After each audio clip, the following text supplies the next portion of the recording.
Hi everyone, this is me, it's your King Noah, and welcome back to my YouTube channel.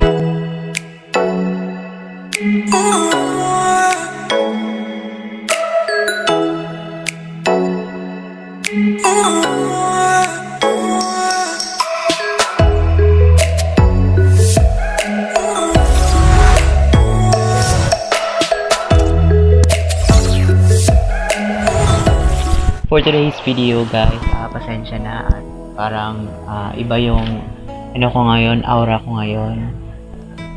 Iniwan kasi ako. Lift my feet up the ground, you spin me around. Char lang. Yun nga guys, basta iba yung ko ngayon at medyo may sakit ako or what, basta laban pa rin. So guys, nakita nyo na siguro sa title kung ano yung i-review natin ngayon. So today is September 13 and itong products na to, na-receive ko siya noong 11. So ito nga sa Shopee. So ito ay sabon to. 86 pesos. COD siya, 86 pesos guys. Dalawa na siya. So buksan na natin. Bleaching soap. Ayan. So ito yun. And muna tayo ng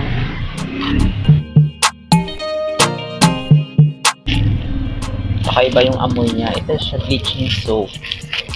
So itatry ko na naman siya for 1 month review.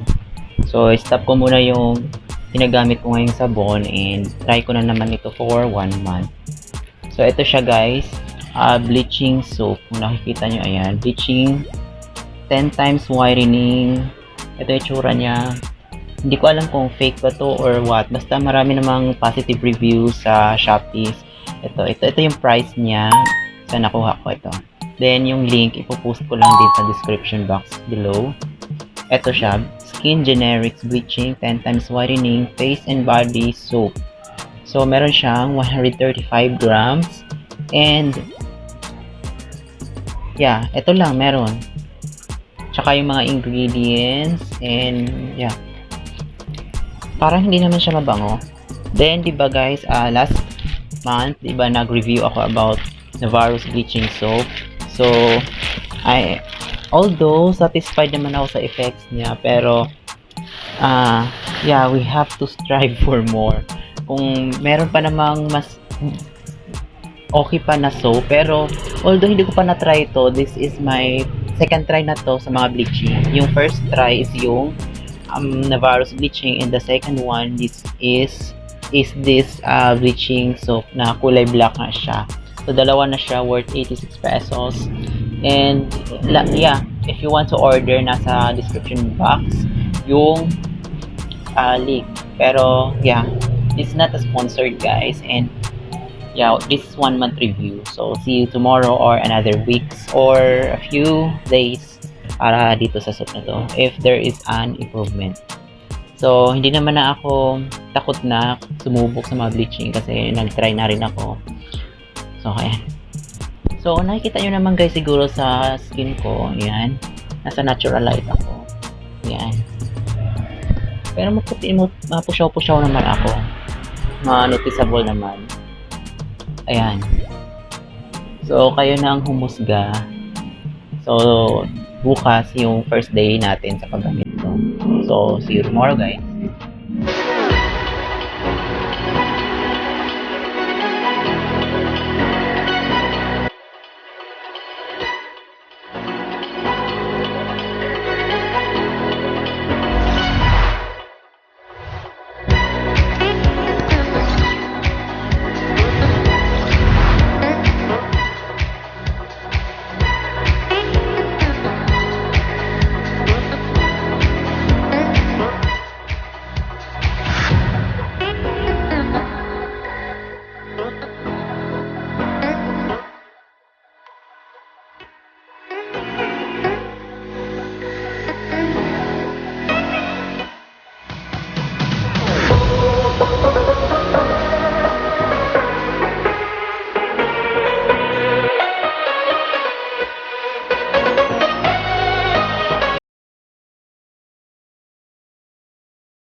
hi guys. It's been almost, or it's been a 1 month since I did my review about the bleaching soap, yung black, diba? Diba yung black daw. So, as you can see, wow, ayan. So, I achieved the clear skin effect. Sabon lang talaga ginagamit ko guys. And yeah, this is my final verdict. Final verdict. So, as you can see naman, di ba, from day to day and week to week review sa sabon na yon. So, definitely, my first impression, di ba, akala ko, hindi siya mabula kasi since I use Navarro bleaching, di ba, hindi siya mabula noon. Pero itong bleaching soap na to na na-try ko, kakaiba siya and super mabula naman, di ba guys? Nakita nyo naman sa the way I wash my face, di ba? Wow, arte. So, ganun lang guys. Maganda siya, pero isa sa mga factors na ayaw ko is hindi lang talaga siya mabango. Wala siyang amoy din. Oh, pero ayan. So, ewan ko kung natural, pero parang ano naman siya, nag-effect naman siya ng kaunti, di ba? Ayan. So guys, kayo na lang humusga, and if you want to order also, nasa description box down below yung link kung saan ko siya nabili. Ayan guys, so final verdict, diba? So there are sometimes na meron ding hindi mag-i-effect, pero it doesn't mean na kung mag-effect sa akin, nag-i-effect din niya sa inyo. Gaya nga yung sinabi ko, diba? Ulit-ulit kong sinabi na may mga product na hindi mag-i-effect sa akin, pero nag-i-effect sa inyo. May mga products din na nag-i-effect sa akin, nag-i-effect sa inyo, pero hindi nag-i-effect sa akin. Tama ba? So, yun lamang guys, and yan. So, as far as sa 1 month journey sa sabon na yon, okay naman siya, and yeah, wala namang naging sa akin, kapansin-pansin kakaiba. Ayan. So, parang ordinary soap lang siya, pero ewan ko. Ayan. Mabula na what I like is really mabula talaga yung sabon. Ayan guys. So, I hope guys na positive reviews din or mag-positive feedback din para sa inyo. Comment down below guys kung ano naging kung naging effective ba sa inyo or kung ano ang naging effect sa sabon na yun. So, yun lamang guys, and yeah, thank you so much for watching guys, and mabuhay kayo.